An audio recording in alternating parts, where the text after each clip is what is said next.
BJP का मुकाबला अगर कोई कर सकता है और बीजेपी को कोई हरा सकता है तो यही समाजवादी पार्टी और समाजवादी पार्टी के कार्यकर्ताओं नेता के सवालों पर अगर कोई सबसे ज्यादा संघर्ष कर जेल गया है तो वो रविदास मेहता निकलेंगे।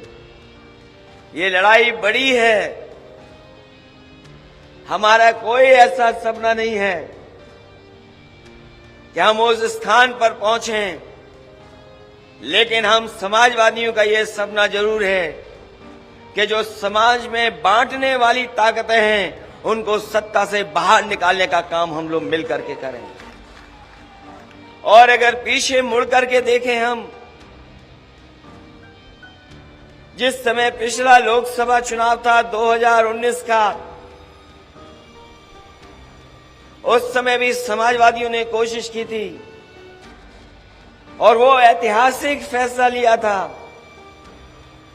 जो ये देश के तमाम करोड़ों लोग सपना देख रहे थे कि बहुजन की ताकतें एक साथ एक मंच पर खड़ी हो जाएं। जो कभी डॉक्टर राम मनोहर लोहिया और हमारे संविधान के रचयिता जिन्होंने संविधान बनाया बाबा साहब भीमराव अम्बेडकर जी ने देखा था, वो अपने जीते जी नहीं एक हो पाए, लेकिन 2019 में समाजवादियों ने, और मैं जानता हूं कि हमें कोई भी त्याग करना पड़ा था, हमने त्याग कर करके उस समझौते को करने का काम किया था।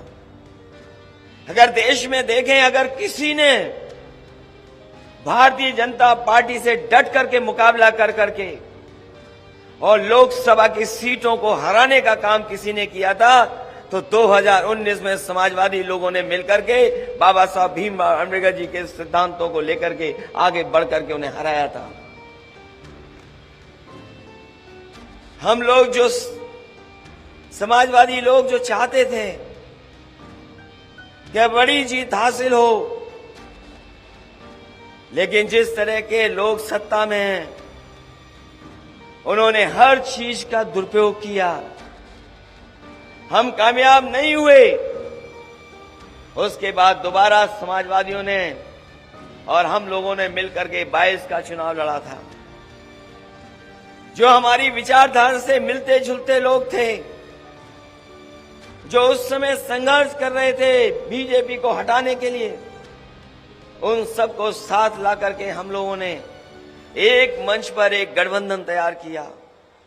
और मुझे खुशी है इस बात की कि 2022 में अभी तक का सबसे ज्यादा वोट प्रतिशत अगर किसी दल को मिला था और हमारी समाजवादी पार्टी को सबसे ज्यादा वोट के प्रतिशत में हम लोग हासिल किए थे। सीटें बढ़ गई, दोगुनी हो गई, जीत नहीं पाए, लेकिन मैं ये कह सकता हूं आज 19 और 22 के प्रयोग ने और जिस तरीके से हमारे कार्यकर्ता नेताओं ने काम किया, हमारी सीटें बड़ी ना हो जितनी हम लोग चाहते थे, लेकिन हम समाजवादी लोग ये जान गए हैं कि बीजेपी का मुकाबला अगर कोई कर सकता है और बीजेपी को कोई हरा सकता है तो यही समाजवादी पार्टी और समाजवादी पार्टी के कार्यकर्ताओं नेता। जो उपलब्धियां हैं हम समाजवादियों की कोई एक नहीं है। समाजवादियों को जब जब सरकार बनाने का मौका मिला है, जब नेताजी मुख्यमंत्री बने, नेताजी कई बार मौका उन्हें दिया जनता ने, हम लोगों ने जनता के लिए काम किए। जनता की खुशहाली कैसे हो, हमारा किसान कैसे खुशहाल हो, हमारे किसान की पैदावार कैसे बढ़े, किसान की आय कैसे बढ़े, किसान को कैसे सुविधा दिया जाए। हमारे बहुत सारे समाजवादी यहाँ पुराने नेता होंगे जिन्होंने देखा होगा कि जब नेताजी सरकार में आए थे तो उन्होंने किसानों का सबसे पहले 10,000 का कर्जा माफ कर करके दिखाया था। कर्जा माफ हुआ, किसान को राहत पहुंचाई, सिंचाई से लेकर के खाद, बीज, दवाई का इंतजाम, और जो चुंगी लगा करती थी उसको भी खत्म करने का काम अगर किसी ने किया तो नेताजी ने और समाजवादियों ने कर करके दिखाया था। जब जब समाजवादी सरकार बनी, इस प्रदेश को तरक्की और खुशहाली के रास्ते पर ले जाने का काम किया। बहुत आगे बढ़ी राजनीति, चीजें बदल गईं।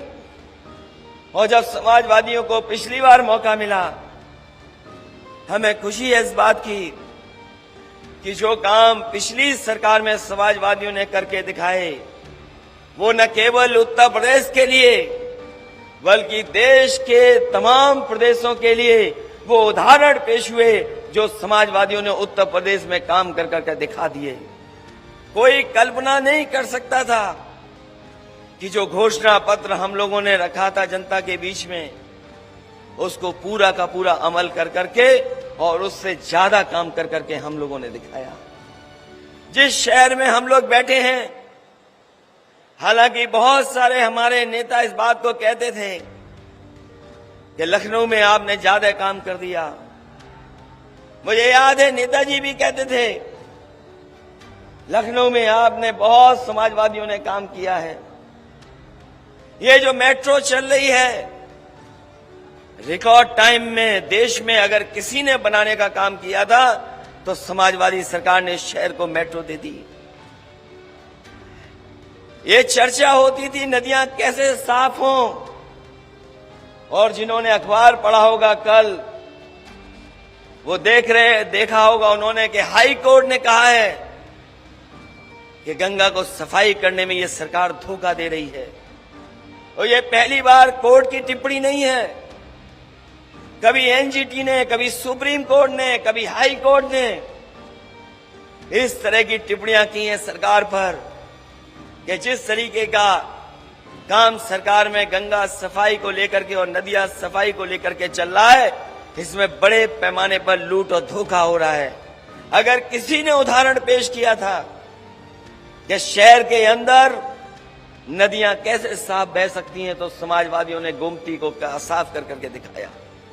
और आज भी ये उदाहरण है, जब कभी नदियां साफ करने का फैसला लिया जाएगा, जो मॉडल गोमती का है वही मॉडल ही अपनाना पड़ेगा। इसके अलावा कोई दूसरा मॉडल नहीं है जिससे आप नदियां साफ कर सकें।